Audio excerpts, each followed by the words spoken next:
नमस्कार। आकाशवाणी से दोपहर समाचार के साथ मैं जागृति शर्मा।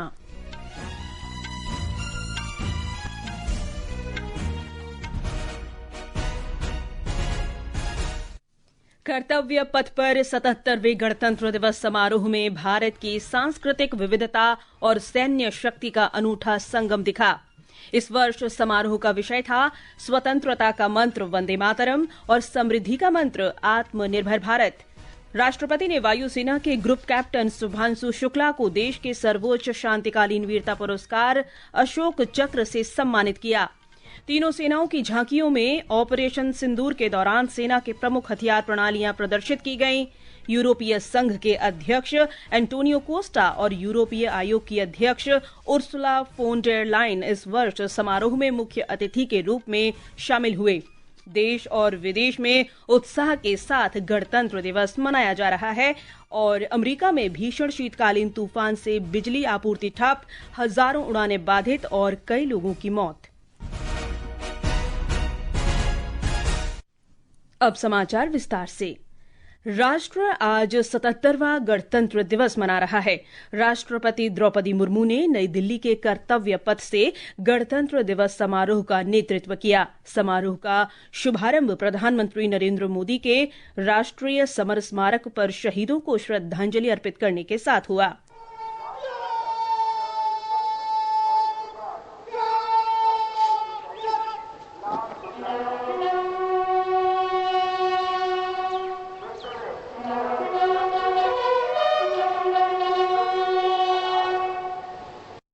राष्ट्रपति परेड के मुख्य अतिथियों यूरोपीय संघ के अध्यक्ष एंटोनियो कोस्टा और यूरोपीय आयोग की अध्यक्ष उर्सुला फॉन डेर लाइन के साथ एक औपचारिक बग्गी में कर्तव्य पथ पर पहुंची।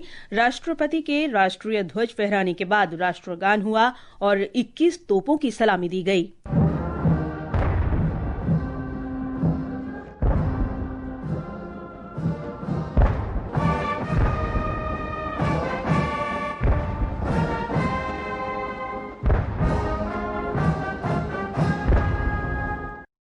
हमारे संवाददाता ने बताया है कि कर्तव्य पथ पर आयोजित परेड में भारत की सांस्कृतिक विविधता और सैन्य शक्ति का अनूठा संगम देखने को मिला। आज कर्तव्य पथ पर आयोजित गणतंत्र दिवस परेड में भारत की समृद्ध सांस्कृतिक विविधता और सशक्त सैन्य शक्ति का अनूठा संगम देखने को मिला। इस वर्ष परेड की थीम स्वतंत्रता का मंत्र वंदे मातरम और समृद्धि का मंत्र आत्मनिर्भर भारत थी। परेड के दौरान विभिन्न राज्यों, केंद्र शासित प्रदेशों तथा केंद्र सरकार के मंत्रालयों और विभागों की कुल 30 झांकियां प्रदर्शित की गयी। इन झांकियों के माध्यम से राष्ट्रीय गीत वंदे मातरम के 150 वर्षों की यात्रा के साथ साथ आत्मनिर्भरता के बल पर देश की तेज प्रगति को दर्शाया गया। ऑपरेशन सिंदूर के दौरान भारतीय सेना द्वारा उपयोग किए गए प्रमुख हथियार प्रणालियों की कृतियों को प्रदर्शित करने वाली तीनों सेनाओं की झांकी परेड के प्रमुख आकर्षणों में शामिल रही। ब्रह्मोस और आकाश मिसाइल प्रणालियों, गहरी मारक क्षमता वाली रॉकेट प्रणाली सूर्यास्त्र और मुख्य युद्धक टैंक अर्जुन भी परेड में प्रदर्शित किए गए। सलामीगंज की ओर बढ़ रहे हैं राष्ट्र के लिए अपने कर्तव्य निभाने वाले दो अचूक अस्त्र। पहला है सूर्यास्त्र यूनिवर्सल रॉकेट लॉन्चर सिस्टम और इसके साथ है दूसरी रक्षा प्रणाली ब्रह्मोस, विश्व की सबसे तेज क्रूज मिसाइल्स में एक ब्रह्मोस, और ऑपरेशन सिंदूर में इसने अचूक और मारक प्रहार की क्षमता का प्रदर्शन किया है। इस अवसर पर राष्ट्रपति द्रौपदी मुर्मू ने भारतीय वायुसेना के ग्रुप कैप्टन शुभांशु शुक्ला को देश के सर्वोच्च शांतिकालीन वीरता पुरस्कार अशोक चक्र से सम्मानित किया। ग्रुप कैप्टन शुभांशु शुक्ला को अदम्य साहस, उत्कृष्ट शौर्य के लिए अशोक चक्र से सम्मानित किया जाता है। Group captain Shubhanshu Shukla. Parade का समापन भारतीय वायुसेना की विमानों की फ्लाई पास्ट के साथ हुआ, जिसमें राफेल, सुखोई 30, मिग-29 शामिल थे।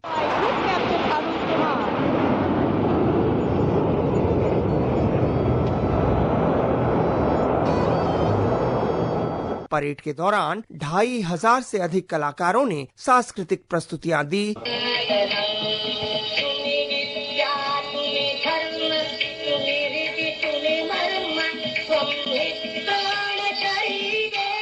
और विभिन्न क्षेत्रों से आए विशिष्ट अतिथियों ने समारोह में भाग लिया। प्रिया मंडल के साथ अनुपम मिश्र, आकाशवाणी समाचार, दिल्ली। ये समाचार हमारी वेबसाइट www.newsonair.gov.in और हमारे न्यूज ऑन एआईआर ऐप पर भी उपलब्ध हैं। दोपहर समाचार में आपका फिर स्वागत है। देश भर में विभिन्न राज्यों और केंद्र शासित प्रदेशों में गणतंत्र दिवस मनाया जा रहा है। गुजरात में राज्यपाल आचार्य देवव्रत ने मालूपुर परेड ग्राउंड में राष्ट्रीय ध्वज फहराया। मुख्यमंत्री भूपेंद्र पटेल और विधानसभा अध्यक्ष शंकर चौधरी भी समारोह में शामिल हुए। एक रिपोर्ट। राष्ट्रीय गौरव की भावना के साथ राज्य स्तरीय गणतंत्र दिवस समारोह में अनुशासन, वीरता और संस्कृति का अद्भुत संगम देखने को मिला। गणमान्य लोगों के सामने सुरक्षा बलों द्वारा आयोजित सलामी परेड, रोमांचक करतब, कुशल प्रदर्शन और स्थानीय लोक संस्कृति को दिखाने वाली रंगारंग प्रस्तुति ने पूरे समारोह को यादगार बना दिया। इस बीच मुख्यमंत्री भूपेंद्र पटेल ने राज्य की नगर पालिकाओं को 11 तरह की अलग अलग बुनियादी सुविधाओं के लिए मुफ्त में सरकारी जमीन देने का फैसला किया है। इसके मुताबिक विकास के कामों के लिए सरकारी जमीन लेने के लिए बाजार मूल्य या जंतरी रेट के 25 से 50% तक चुकाने वाली रकम में छूट मिलेगी। प्रवेश अड़ियचा, आकाशवाणी समाचार, अहमदाबाद। महाराष्ट्र में मुख्यमंत्री देवेंद्र फडणवीस ने दादर में राष्ट्रीय ध्वज फहराया। ब्यौरा हमारी संवाददाता से। महाराष्ट्र के मुख्यमंत्री देवेंद्र फडणवीस ने दादर स्थित छत्रपति शिवाजी महाराज मैदान में आयोजित आधिकारिक समारोह में राष्ट्रीय ध्वज फहराया। इस अवसर पर उपस्थित जनसमूह को संबोधित करते हुए श्री फडणवीस ने दावोस में आयोजित वर्ल्ड इकोनॉमिक फोरम में राज्य की उपलब्धियों का उल्लेख किया और बताया कि महाराष्ट्र को लगभग 30 लाख करोड़ रुपए के निवेश अनुबंध प्राप्त हुए हैं। मुंबई के प्रमुख भवन, मंत्रालय, बीएमसी मुख्यालय, पश्चिम रेलवे और मध्य रेलवे मुख्यालय को रंगीन रोशनी से सजाया गया है। प्रार्थना, आकाशवाणी समाचार, मुंबई। राजस्थान में राज्यपाल हरिभाऊ बागड़े ने जयपुर में परेड की सलामी ली और राष्ट्रीय ध्वज फहराया। इस वर्ष समारोह की थीम वंदे मातरम 150 वर्ष रखी गई है। ओडिशा में राज्यपाल हरिबाबू कंभमपति ने भुवनेश्वर में राष्ट्रीय ध्वज फहराया और परेड की सलामी ली। मुख्यमंत्री मोहन मांझी ने कटक में राष्ट्रीय ध्वज फहराया। छत्तीसगढ़ में राज्यपाल रमेन डेका ने राजधानी जयपुर में परेड का निरीक्षण किया। राज्यपाल ने कहा कि प्रधानमंत्री नरेंद्र मोदी के नेतृत्व में छत्तीसगढ़ ने माओवाद से निपटने के लिए एक सुनियोजित रणनीति अपनाई है। पिछले 2 वर्षों में ही 2500 से अधिक नक्सलियों ने आत्मसमर्पण किया है। केंद्र और राज्य सरकार ने इस वर्ष मार्च महीने तक बस्तर की धरती से माओवाद को पूरी तरह से समाप्त करने का संकल्प लिया है। झारखंड में राज्यपाल संतोष कुमार गंगवार ने रांची में राष्ट्रीय ध्वज फहराया। राज्यपाल ने झारखंड में जनकल्याण, शिक्षा, स्वास्थ्य और आधारभूत संरचना के क्षेत्र में हो रहे प्रयासों का उल्लेख किया। हरियाणा के मुख्यमंत्री नायब सिंह सैनी ने गुरुग्राम में परेड की सलामी ली। मुख्यमंत्री ने कहा कि आज देश प्रधानमंत्री के विकसित भारत के संकल्प के साथ कदम से कदम मिलाकर तेज गति से आगे बढ़ रहा है। पंजाब में राज्यपाल गुलाब चंद कटारिया ने परेड की सलामी ली। इससे पहले राज्यपाल ने भारत पाकिस्तान सीमा के पास स्थित आसफवाला गांव में शहीदों के स्मारक पर श्रद्धांजलि अर्पित की। असम में मुख्य समारोह गुवाहाटी में खानापाड़ा में हुआ।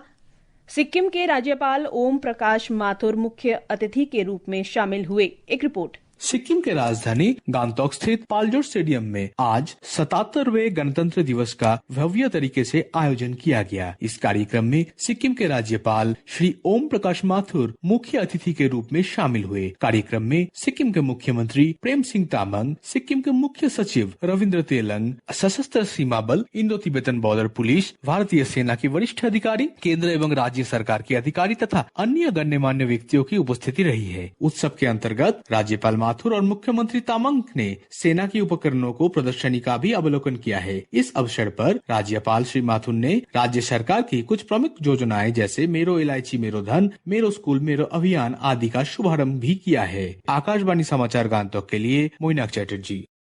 विश्व भर में भारतीय समुदाय के लोगों ने भारतीय दूतावासों में 77वां गणतंत्र दिवस उत्साहपूर्वक मनाया। एक रिपोर्ट। चीन के बीजिंग में राजदूत प्रदीप कुमार रावत ने तिरंगा फहराया और राष्ट्रपति द्रौपदी मुर्मू के भाषण के अंश पढ़े। समारोह में वंदे मातरम और भारत माता की जय के नारे लगाए गए। वॉशिंगटन में अमेरिका के विदेश मंत्री मार्को रूबियो ने भारत को गणतंत्र दिवस की शुभकामनाएं देते हुए रक्षा, ऊर्जा, महत्वपूर्ण खनिजों और उभरती प्रौद्योगिकियों पर दोनों देशों के घनिष्ठ सहयोग और क्वाड के माध्यम से दोनों देशों के बीच बहुआयामी जुड़ाव का उल्लेख किया। उन्होंने कहा कि अमेरिका भारत संबंध दोनों देशों और हिंद प्रशांत क्षेत्र के लिए वास्तविक परिणाम दे रहे हैं। ब्रिटेन के किंग चार्ल्स तृतीय ने राष्ट्रमंडल के साझा मूल्यों पर आधारित भारत ब्रिटेन की अटूट साझेदारी की सराहना की। किंग चार्ल्स ने अहमदाबाद में वर्ष 2030 के राष्ट्रमंडल खेलों की मेजबानी हासिल करने पर भी भारत को बधाई दी।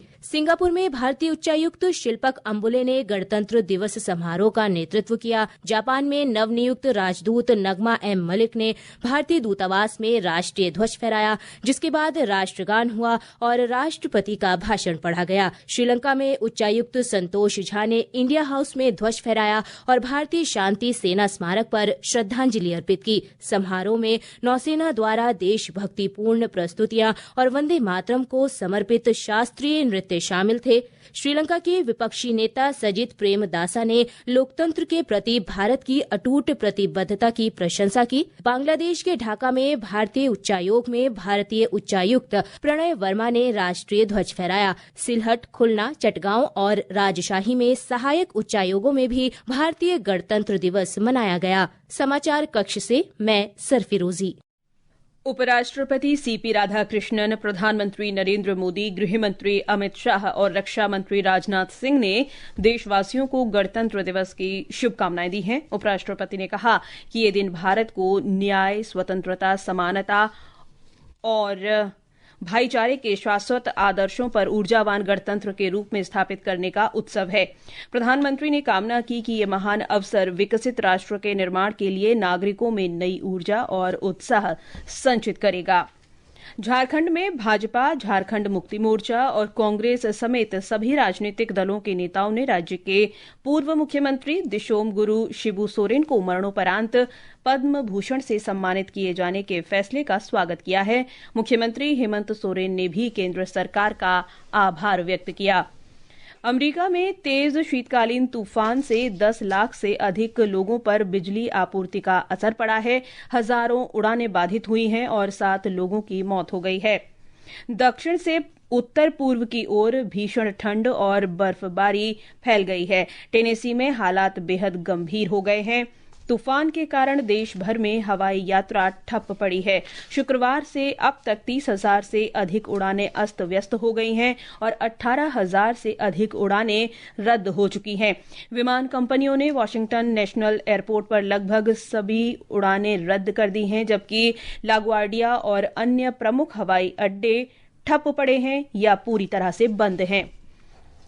इधर देश में मौसम विभाग ने दिल्ली, हरियाणा और चंडीगढ़ के कुछ भागों में अगले 3 दिनों तक शीतलहर चलने की संभावना व्यक्त की है। विभाग ने कहा है कि हिमाचल प्रदेश, लद्दाख और जम्मू कश्मीर में कल तेज वर्षा हो सकती है। पंजाब, हरियाणा, चंडीगढ़ और हिमाचल प्रदेश में भी कल घना कोहरा छाए रहने के आसार हैं। निर्वाचन आयोग ने पश्चिम बंगाल में बशीरहाट 2 के खंड विकास अधिकारी और सहायक चुनाव पंजीकरण अधिकारी सुमित्रा प्रतिम प्रधान को तत्काल निलंबित करने का आदेश दिया है। बशीरहाट उत्तरी विधानसभा निर्वाचन क्षेत्र की मतदाता सूची पुनरीक्षण में अनियमितताओं के गंभीर आरोपों के बाद निलंबन का आदेश दिया गया है। अंत में मुख्य समाचार एक बार फिर। कर्तव्य पथ पर 77वें गणतंत्र दिवस समारोह में भारत की सांस्कृतिक विविधता और सैन्य शक्ति का अनूठा संगम दिखा। इस वर्ष समारोह का विषय था स्वतंत्रता का मंत्र वंदे मातरम और समृद्धि का मंत्र आत्मनिर्भर भारत। राष्ट्रपति ने वायुसेना के ग्रुप कैप्टन शुभांशु शुक्ला को देश के सर्वोच्च शांतिकालीन वीरता पुरस्कार अशोक चक्र से सम्मानित किया। तीनों सेनाओं की झांकियों में ऑपरेशन सिंदूर के दौरान सेना के प्रमुख हथियार प्रणालियां प्रदर्शित की गईं। यूरोपीय संघ के अध्यक्ष एंटोनियो कोस्टा और यूरोपीय आयोग की अध्यक्ष उर्सुला फॉन डेर लायन इस वर्ष समारोह में मुख्य अतिथि के रूप में शामिल हुए। देश और विदेश में उत्साह के साथ गणतंत्र दिवस मनाया जा रहा है। इसके साथ ही दोपहर समाचार का ये अंक समाप्त हुआ। नमस्कार।